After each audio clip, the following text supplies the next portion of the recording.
Hello বন্ধুরা, দেবাশিস দাস নতুন একটি ব্লকে আপনাদেরকে নিয়ে যাবে নতুন একটি জায়গা। অবশ্যই এটি গৌহাটি সিটির কাছেই। আজকে যে জার্নিটা করব সেটা হচ্ছে উমানন্দ টেম্পল। এই উমানন্দ টেম্পল যাওয়ার জন্য আপনারা গৌহাটি স্টেশন থেকে কিভাবে যাবেন, তার খরচা কত, কত সময় লাগবে, সব কিছুর পুঙ্খানুপুঙ্খানু হিসেব আজকে আপনারা এই ভিডিওতে পাবেন। এই নতুন ব্লকে নতুন একটি জায়গা দেখবেন এবং আপনাদের সঙ্গে থাকবেন। যেহেতু এই ব্লগটি একটু লেন্দি হবে, কারণ পুরোপুরি নতুন একটি জায়গা সম্পর্কে আপনাদের জানাবো,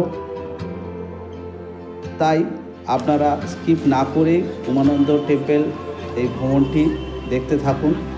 এখন আমরা ব্রহ্মপুত্র নদীর কিনারায় এসে পৌঁছেছি। বাসে করে এসে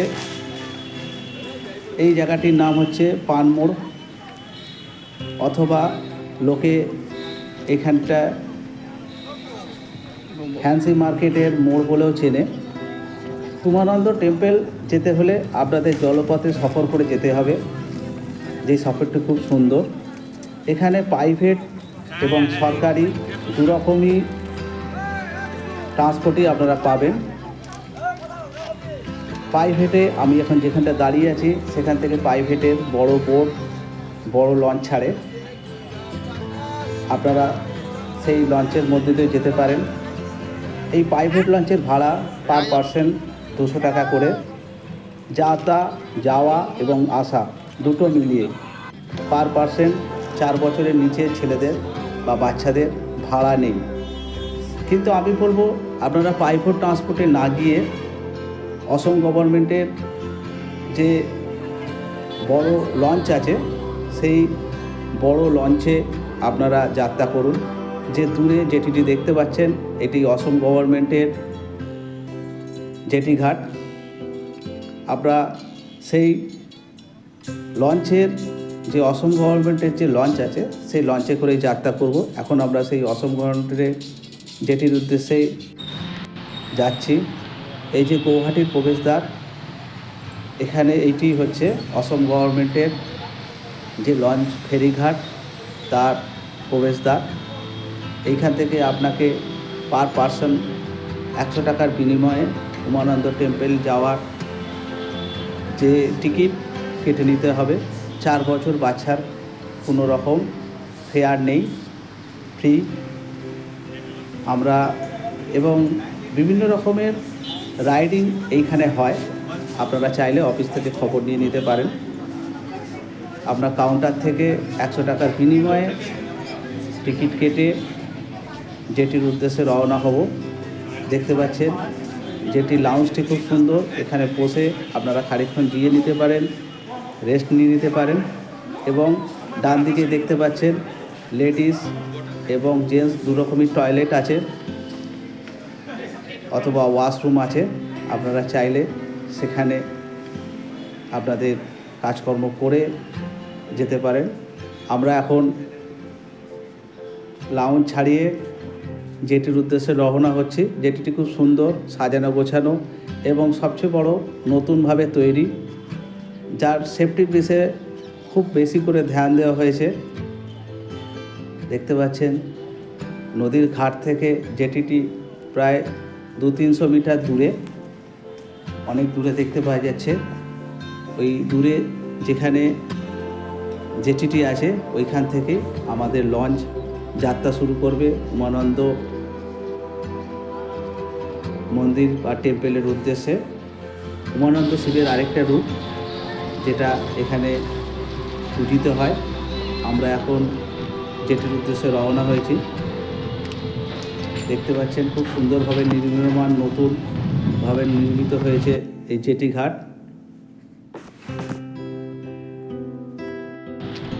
উমানন্দ ঘাটে আমরা জেটিতে যাওয়ার পথে কিছু দরকারি কথা আপনাদের বলে নিই। আপনারা যদি গৌহাটি রেলওয়ে স্টেশন থেকে এই উমানন্দ মন্দিরে যেতে চান, পাবলিক ট্রান্সপোর্টে করে আসার ব্যবস্থা আছে। অবশ্যই আসাম গভর্নমেন্টের যে গ্রিন কালারের ইলেকট্রিক বাস আছে তাতে করে 15 টাকা ফেয়ারের বিনিময়ে আপনারা চলে আসতে পারেন। এবং যারা গাড়ি ভাড়া করে আসবেন তারা তো স্থানীয় গাড়ির ড্রাইভারকে বললেই আপনাদের এখানে পৌঁছে দেবে। কিন্তু যারা লোকাল ট্রান্সপোর্ট প্রেফার করেন আমি অবশ্যই বলবো আপনারা আসাম গভর্নমেন্টের যে বাস আছে সেই বাসে করে কন্ডাক্টরকে বললেই আপনাকে এই 15 টাকার বিনিময়ে পৌঁছে দেবে। গৌহাটি স্টেশনের বাইরে থেকে এই বাস পাওয়া যায় পল্টন বাজারের দিক থেকে। পল্টন বাজারের দিক থেকে কাউকে জিজ্ঞেস করে যে পল্টন বাজারের দিকে কিভাবে বেরোনো যায় সেই রাস্তাটা ধরে আপনারা অবশ্যই চলে আসুন। দেখতে পাচ্ছেন জেটিতেও বসার সুন্দর খুব ব্যবস্থা আছে এবং যেহেতু এখানে বর্ষার সময় জল খুব ওঠানামা করে সেহেতু জেটিটি নতুনভাবে কনস্ট্রাকশান এমনভাবে করা হয়েছে যাতে জেটিটি অনেকটা উপর নিচে ওঠানামা করতে পারে। দূরে দেখতে পাচ্ছেন গুয়াহাটির অপোজিট সাইডটা যেখানে বালিয়াড়ি আছে ওটাও আইল্যান্ড। ব্রহ্মপুত্র নদীর উপরেই জেটি এবং ব্রহ্মপুত্র নদীর উপরেই যে আইল্যান্ড আছে একটি ছোট আইল্যান্ড বলে এটা নাকি এশিয়ার সবচেয়ে ছোট আইল্যান্ড, এর নাম নাকি রেকর্ড করা আছে। ওই যে দূরে মধ্যিখানের যে ছোট্ট আইল্যান্ডটি দেখতে পাওয়া যাচ্ছে ওইটি হচ্ছে আমাদের আজকের ডেস্টিনেশন। আমাদের ওইখানেই নিয়ে যাবে। ডান দিকটা গুয়াহাটি শহর, খুব সুন্দর ছবি, জল, নদীর বন্দর এবং পাহাড় সব মিলেমিশে একাকার হয়ে গেছে। অবশ্যই একবার এই এক্সপিরিয়েন্স আপনাদের করতে হবে। আরও কিছু প্রয়োজনীয় কথা আপনাদের না বললেই নয়।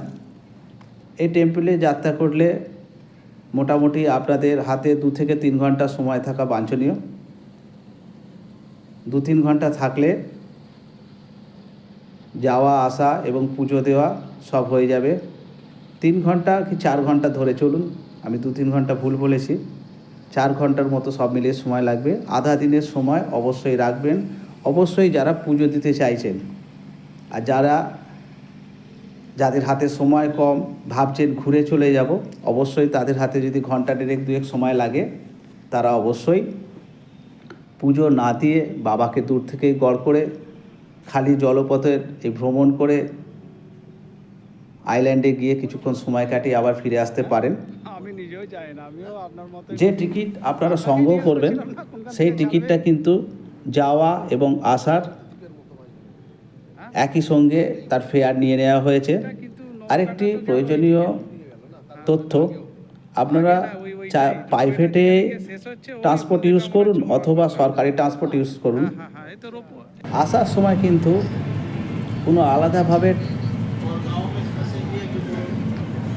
আসার কোনো দরকার নেই। যে ট্রান্সপোর্টটা আপনি আগে পাবেন সেইটা ধরেই চলে আসতে পারেন। যদি আপনারা প্রাইভেট সরকারি ট্রান্সপোর্টে যাত্রা করেছেন এবং আসার সময় আগে প্রাইভেট লঞ্চ পেয়ে যান ঘাটে লাগছে, তাহলে সেই লঞ্চে করেই আপনারা আসতে পারেন। দেখতে পাচ্ছেন আমাদের কথা বলতে বলতে আমাদের লঞ্চ ফেরিঘাটের কাছাকাছি চলে এসছে। এই লঞ্চে করেই আমাদের আজকের যাত্রা শুরু হবে, জার্নি শুরু হবে। এখানে কিন্তু সেফটির উপরে খুব বেশি ধ্যান দেওয়া হয়েছে। তা আমি বারবার বলবো আপনারা যখন উমানন্দ মন্দিরে টেম্পলের দিকে যাবেন অবশ্যই আসাম গভর্নমেন্টের যে বড় লঞ্চ আছে তাতে করে যাত্রা করুন, তাতে আপনাদের যাত্রা সুন্দর হবে এবং সুরক্ষিত হবে। কারণ ব্রহ্মপুত্র নদীর জল শীতকালে হয়তো খুব স্থির দেখাচ্ছে, বর্ষাকালে এ প্রচণ্ড রূপ নেয়, প্রচুর স্রোত থাকে। তাই যে বড় বোট আসাম গভর্নমেন্ট আপনাদেরকে দিচ্ছে তার সুবিধা আপনারা অবশ্যই নিন। যারা উমানন্দ টেম্পলে গেছিল তারা ফিরে আসছে, আমরা এই বোটে করেই যাব। জয় বাবা ভোলেনাথ। আমাদের যাত্রা যাতে সুখকর এবং আনন্দদায়ক হয় করলাম। ভগবানের কাছে প্রার্থনা করেই আমরা আর কিছুক্ষণের মধ্যেই লঞ্চের মধ্যে উঠব। আমাদের লঞ্চের ওঠার পারমিশন হয়ে গেছে। দেখতে পাচ্ছেন সবাই খুব উৎসাহিত, সবাই লঞ্চের মধ্যে আসে। এই লঞ্চে মোটামুটি 150-200 লোক আরামে চলে যেতে পারে।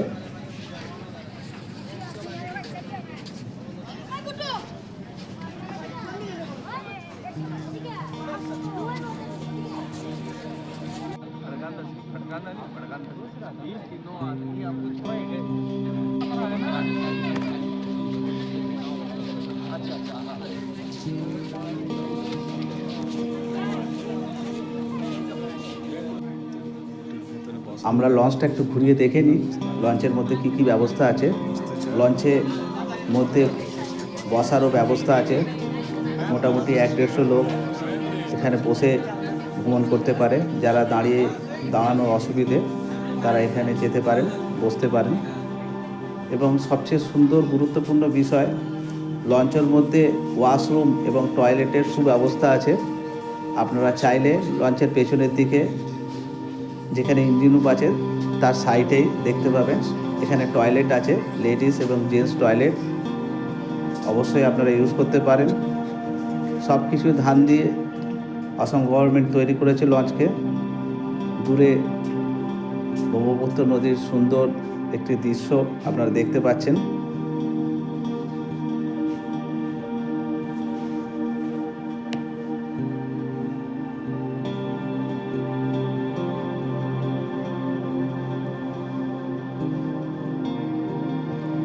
আর কিছুক্ষণের মধ্যেই আমাদের লঞ্চ ছেড়ে দেবে। এই লঞ্চ আমাদের ছেড়ে দিয়েছে। আস্তে আস্তে জেটি থেকে ডিট্যাচ হয়ে গেল আমাদের লঞ্চ। এখন আমরা আইল্যান্ডের উদ্দেশ্যে রওনা হয়ে গেলাম। দেখতে পাচ্ছেন জেটিকে ডান দিকে রেখে লঞ্চ আস্তে আস্তে আইল্যান্ডের দিকে যাত্রা শুরু করেছে। ডান দিকে কিছুক্ষণের মধ্যেই আপনারা সুন্দর গুয়াহাটি শহর দেখতে পাবেন এবং দূরে দেখতে পাচ্ছেন সেই আইল্যান্ডটি, যে আইল্যান্ডটি আমরা যাব আজকে।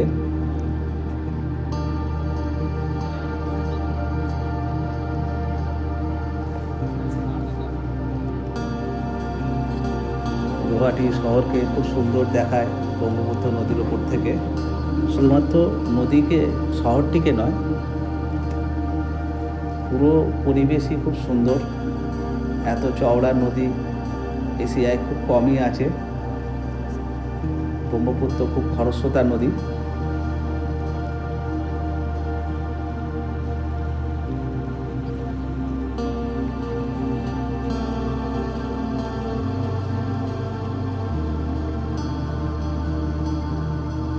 আসলে ব্রহ্মপুত্র নদী নয়, ব্রহ্মপুত্র নদ।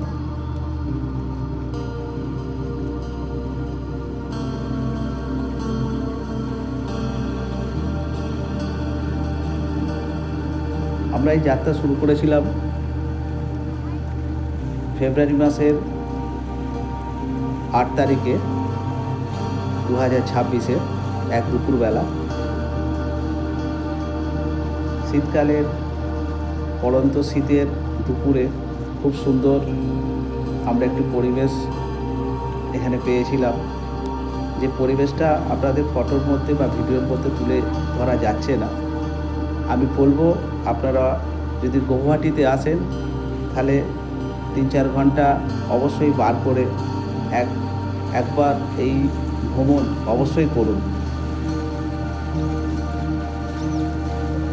এত সস্তায় শুধুমাত্র 100 টাকার বিনিময়ে যে এত সুন্দর জার্নি হতে পারে, আপনারা এই জার্নির মধ্যে না এলে আপনাদেরকে শুধুমাত্র ভিডিওর মাধ্যমে বোঝানো যাবে না।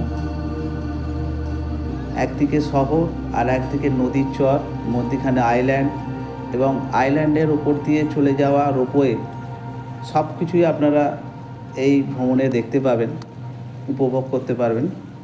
আরেকটি গুরুত্বপূর্ণ বিষয়, কিছু দূর যাওয়ার পর আপনারা দেখতে পাবেন যে একটি রোপওয়ে এই নদীকে ক্রস করে এপার থেকে ওপার চলে গেছে। যারা ভাবছেন যে রোপওয়ে করে আইল্যান্ডে যাব, তাদের উদ্দেশ্যে বলে রাখি শুধুমাত্র নদী পারাপারের জন্যই, অর্থাৎ গুয়াহাটি সাউথ থেকে গুয়াহাটি নর্থে যাওয়ার জন্যই শুধুমাত্র এই রোপওয়েটি ব্যবহার করা হয়। মধ্যিখানে কোনো স্টপেজ নেই যেখানে আপনারা মন্দিরটি দর্শন করে নিতে পারবেন। তাই মন্দির দেখার জন্যে আপনাদের এই জলপথই একমাত্র রাস্তা। শুধুমাত্র ভ্রমণের জন্য আপনারা রোপওয়ে ব্যবহার করতে পারেন, কিন্তু মন্দির দর্শনের জন্য আপনাদের নদীপথই একমাত্র রাস্তা। দেখতে পাচ্ছেন আস্তে আস্তে আইল্যান্ডটি আমাদের কাছে স্পষ্ট হয়ে উঠেছে। এই জার্নিটা মোটামুটি 15 মিনিটের মতো লাগে, 10 থেকে 15 মিনিট কম বেশি। বিভিন্ন রকমভাবে সময়ে দেখা যায়। দেখতে পাচ্ছেন আরও স্পষ্ট হয়ে গেছে আমাদের ডেস্টিনেশন।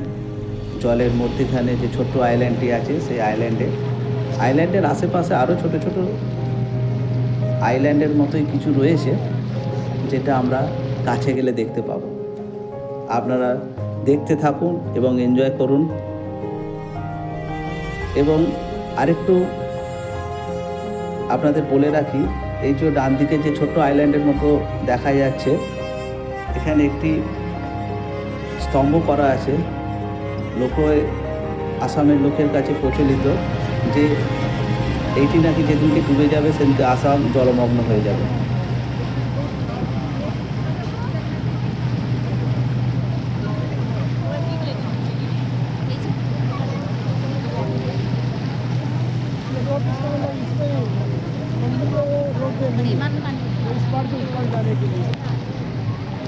এইটা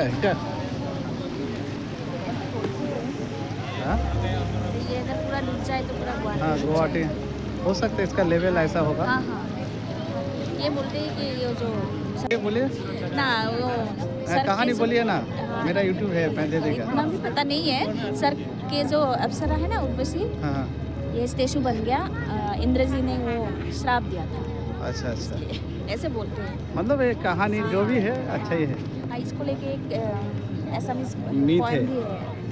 पॉइंट भी है। एक स्वाही ऐसे स्वाही वो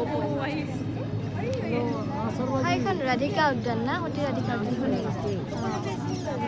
আপনারা দেখলেন, শুনলেন আসামের লোকের মুখে যে এই যে স্তম্ভটি আছে, সেই স্তম্ভটি কোনো স্বর্গের কোনো উর্বশী কোনো শ্রাপে স্থাপিত হয়ে ওখানে রয়ে গেছে।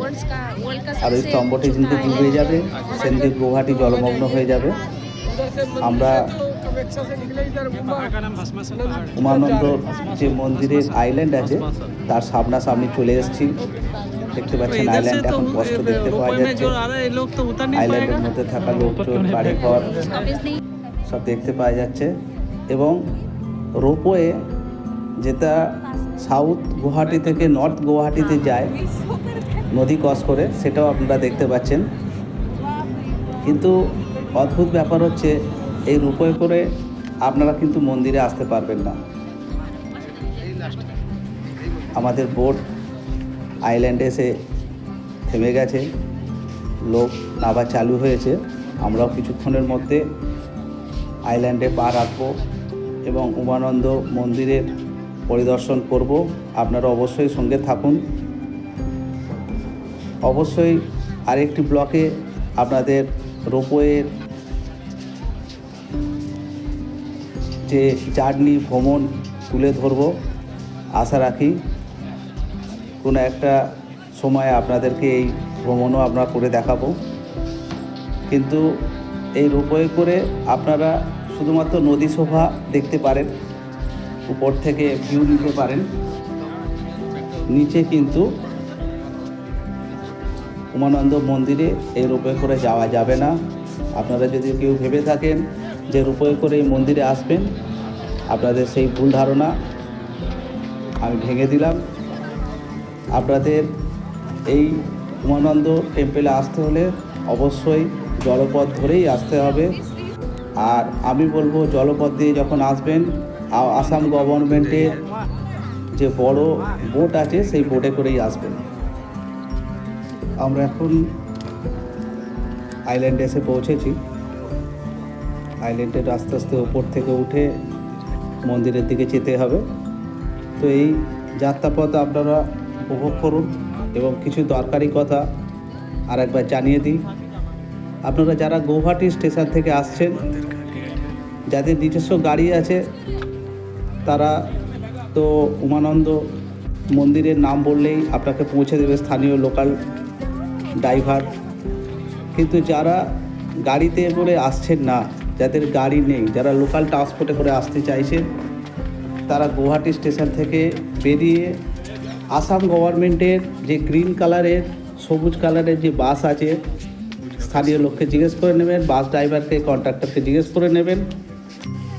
শুধুমাত্র 15 টাকার বিনিময়ে আপনারা 10 থেকে 15 মিনিটের মধ্যেই, 10 মিনিট খুব জোর হলে লাগবে, আপনারা এই উমানন্দ যে আসাম গভর্নমেন্টের যে ট্রান্সপোর্ট যেখানে লঞ্চ ছাড়ে, সেই লঞ্চ ঘাটে আপনাকে পৌঁছে দেবে।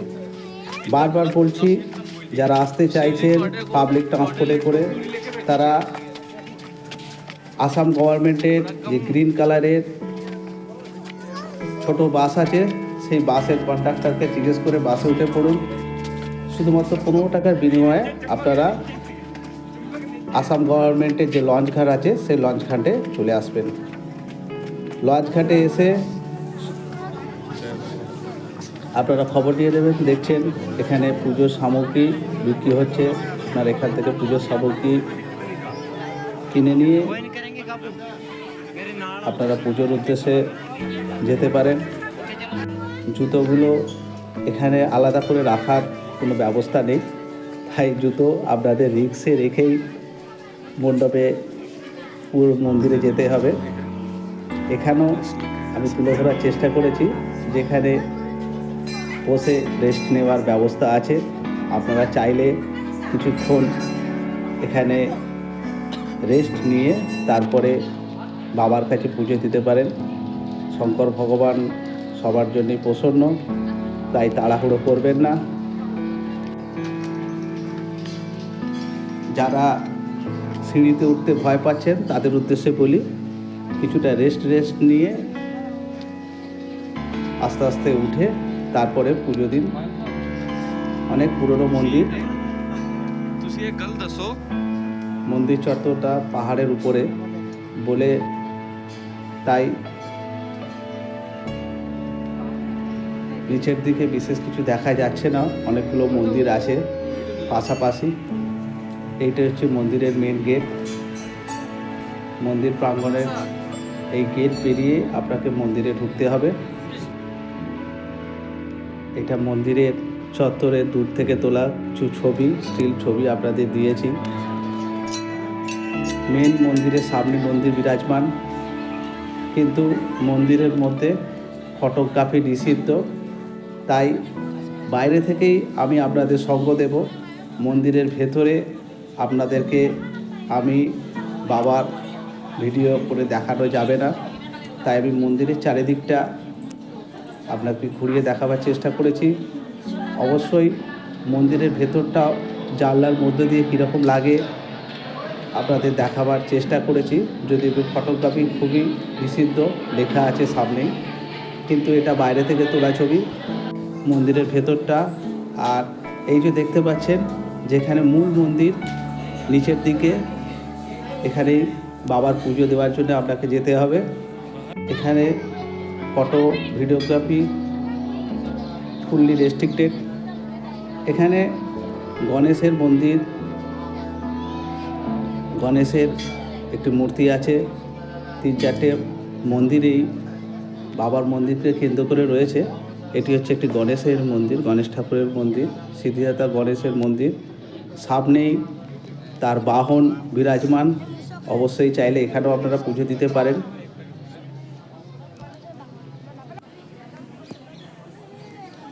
দেখতে পাচ্ছেন এখানে লেখা আছে যে মন্দির প্রাঙ্গণে বা মন্দিরের মধ্যে কোনো রকম ফটোগ্রাফি নিষিদ্ধ বা ভিডিও করা নিষিদ্ধ।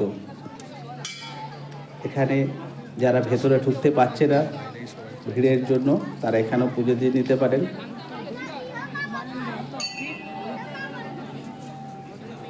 এখানে একটু মন্দির আছে,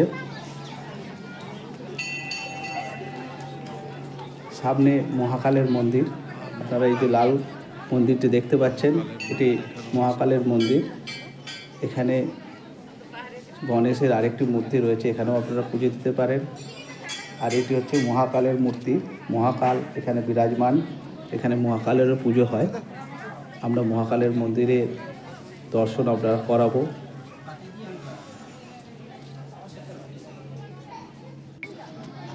দর্শন করে মায়ের এখন ফেরার পালা। তো সামনে রাখা আছে। যাত্রাপথটা আপনারা পুরোপুরি ঘুরে দেখে নিতে পারেন, কিন্তু পুরোটাই সিঁড়িতে উঠতে হবে, চড়াই উতরাইয়ের রাস্তা, তাই অবশ্য খেয়াল করে নামা ওঠার সময় খেয়াল করে উঠবেন, নামবেন। পুরোটাই চড়াই অথবা উতরাই। আমি এখানে আমার জুতোটা খুলে মন্দিরের উদ্দেশ্যে রওনা হয়েছিলাম, তাই এখানে আমাদের জুতো পরে নিতে হয়। দেখতে পাচ্ছেন দূরে ব্রহ্মপুত্র নদীর শোভা। এখান থেকে অদ্ভুত সুন্দর দেখায় ব্রহ্মপুত্র নদীকে এবং গুয়াহাটি শহরকে, যেটা আপনাদের হয়তো ভিডিওর মধ্যে দেখানো যাচ্ছে না। খুব সুন্দর চারিদিকের দৃশ্য, অপূর্ব দৃশ্য। দূরে দেখতে পাচ্ছেন আমরা যে ঘাট থেকে লঞ্চে করে এসেছিলাম সেই ঘাট, এবং আরও দূরে ব্রিজটি দেখতে পাওয়া যাচ্ছে। অপূর্ব সুন্দর নদীর শোভা। এখানে একটি কথা বলে নেব, যারা 3-4 ঘন্টার জন্য এখানে সময় করতে পারবেন না, তারা কিন্তু নিরাশ হবে না। আমি বলবো তারা মন্দিরে পুজো না দিয়ে অবশ্যই, যদি তাদের হাতে ঘন্টা 2 সময় থাকে, অবশ্যই একটা ঝটিকা সফর মন্দিরে পুজো না দিয়ে শুধুমাত্র জার্নিটার আনন্দ নিতেই পারেন। আমি এটাও বলবো যে 100 টাকায় এত সুন্দর জার্নি আপনি ভূভারতে পাবেন না। আপনার হাতে যদি 2 ঘন্টা সময় থাকে, তাহলে আপনি লঞ্চে করে আসুন, এসে আইল্যান্ডে ঘুরুন, বাবাকে বাইরে থেকে পুজো দিন, নমস্কার করে আবার ফিরে যান আপনার ডেস্টিনেশানে, যদি কম সময় থাকে। অবশ্যই যদি সময় বেশি থাকে আপনারা পুজো দিয়েই তবেই রওনা হবেন। কিন্তু যাদের হাতে কম সময়, আমি এই কথাটা শুধুমাত্র তাদের জন্যই বললাম। আমি নদী উপরের মন্দিরের উপর থেকে একদম নদীর পাড় পর্যন্ত নেমেছিলাম, এবং সেখানের জল, ব্রহ্মপুত্রের জল আমি হাত লাগিয়েছিলাম। দেখতে পাচ্ছেন দুটির উপরে যে বাহন দেখতে পাওয়া যাচ্ছে, মন্দিরের উপর দিয়ে চলে যাচ্ছে তারা। পেছনের দিকটা পুরোটাই পাথুরে, তাই যাওয়ার সময় বা নামার সময় আপনারা অবশ্যই দেখে শুনে নামবেন। ঘোরার খুব সুন্দর জায়গা, এখানে বসে কিছুক্ষণ আপনারা কাটিয়ে নিতে পারেন। নির্জন নিরিবিলি জায়গা, অথচ মন্দিরের মধ্যেই এই জায়গাটি অবস্থিত। এটি মন্দিরের পেছনের দিক অথবা সাইডের দিকের অংশ। আপনারা এখানে নেবে খানিকক্ষণ নদীর শোভা দেখে নিতে পারেন। আর এখানে 2-3টে জেটি আছে, ছোট ছোট পার্সোনাল বোট যেখানে লাগে সেগুলো, এবং বড় বোট। আপনারা যে কোনো বোটে করে যেতে পারেন। আমি আগেও বলেছি, আপনি আসার সময় যে বোটে করে এসেছিলেন অথবা লঞ্চে করে এসেছিলেন, সেই লঞ্চেই ফিরে যেতে হবে এমন কোনো মানে নেই। আপনারা যে কোনো বোটে করেই ফিরে যাওয়ার সময় যেতে পারেন, এটা আপনার ইচ্ছার উপর নির্ভর করবে। কিন্তু সব কিছুর জন্যে একবারই আপনার ভাড়া কেটে নেবে। আসাম ট্রান্সপোর্টের যে ভাড়া, সেটা হচ্ছে 100 টাকা পার পার্সন। অবশ্যই 4 বছরের নিচে বা 5 বছরের নিচে শিশুদের কোনো ভাড়া লাগবে না। আর যারা প্রাইভেট ট্রান্সপোর্টে করে আসবেন, তারা বিভিন্ন জায়গা থেকে উঠতে পারেন, 200 টাকা 300 টাকার বিনিময়ে আসতে পারেন।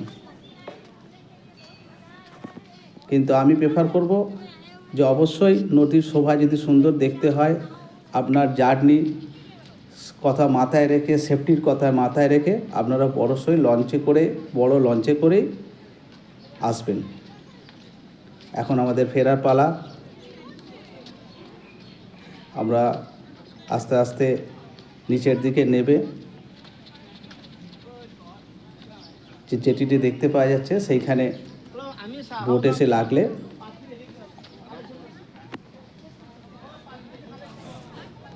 আমরা সেই বোটে করে চলে যাব।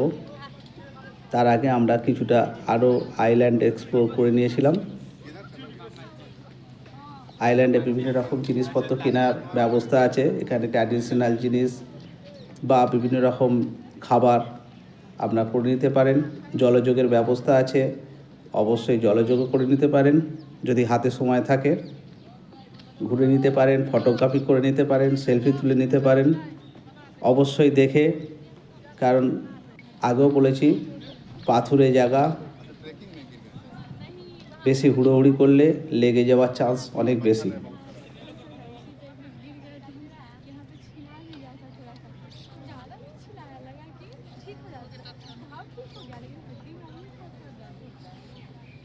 আমাদের লঞ্চ ঘাটে এসে গেছে।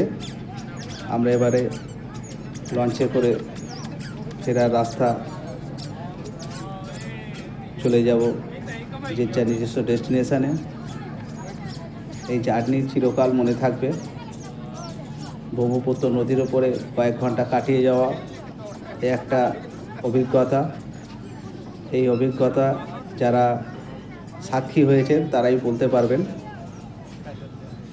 আমরা আইল্যান্ডকে দূরে রেখে আস্তে আস্তে আবার গৌহাটিতে যে আসাম গভর্নমেন্টের যে জেটি আছে তার উদ্দেশ্যে রওনা হলাম। সুন্দর যে নদীর শোভা কত সুন্দর হয়। ব্রহ্মপুত্র নদী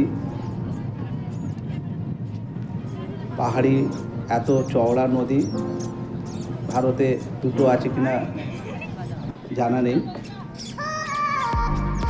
অবশ্যই আপনারা গৌহাটিতে এলে অবশ্যই আপনারা এই আইল্যান্ডে আসবেন, পুজো দিয়ে যাবেন বাবার উমানন্দের।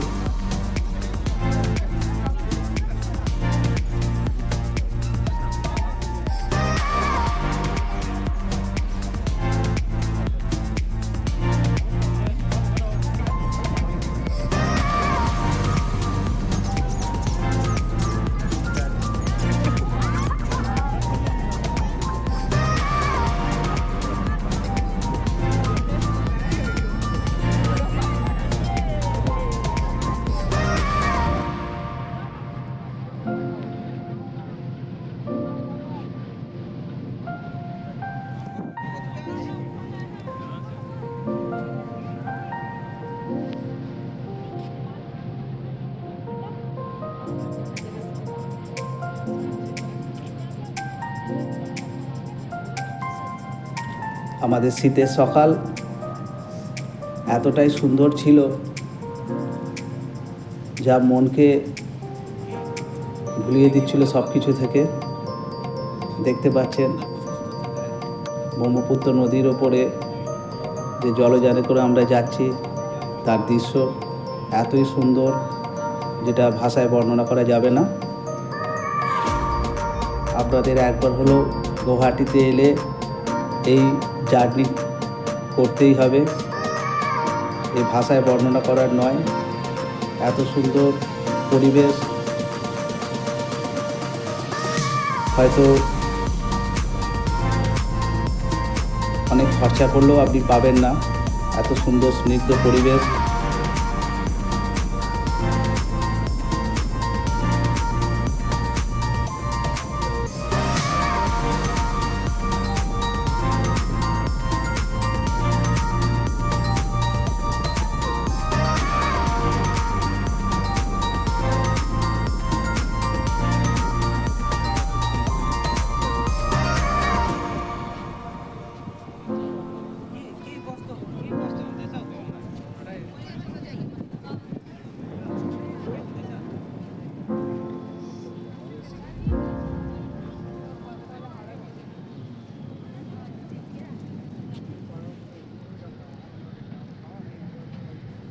দূরে আমাদের যেটি দেখতে পাওয়া যাচ্ছে। আরও কিছু ছোট ছোট জিনিস আপনাদের বলে রাখি, আসাম গভর্নমেন্টের বিভিন্ন রকম রাইডিংয়ের ব্যবস্থা আছে। আপনারা আসাম গভর্নমেন্টের যে অফিস আছে, এই যেখান থেকে আমরা টিকিট সংগ্রহ করি, আপনারা চাইলে সেখান থেকে খবর নিয়ে বা আসাম গভর্নমেন্টের যদি কোনো ওয়েবসাইট থাকে নিয়ে আপনারা রাইড করতে পারেন। এখন আমাদের ফেরার পালা।